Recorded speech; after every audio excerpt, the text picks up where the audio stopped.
Okay, so this is the new keyboard. It is the GK61 gaming keyboard by HK Gaming. Let's open it. P.S. I did drop it on the stairs by accident, just a little bit. It should be okay, hopefully.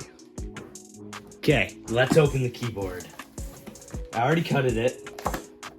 Now, let's open it. What?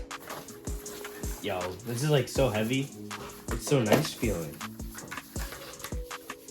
So we got the keyboard. I think you said we got the keyboard,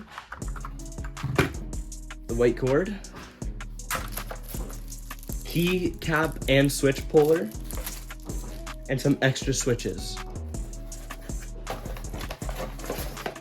and a quick start guide. I'm not gonna read this because I don't need this.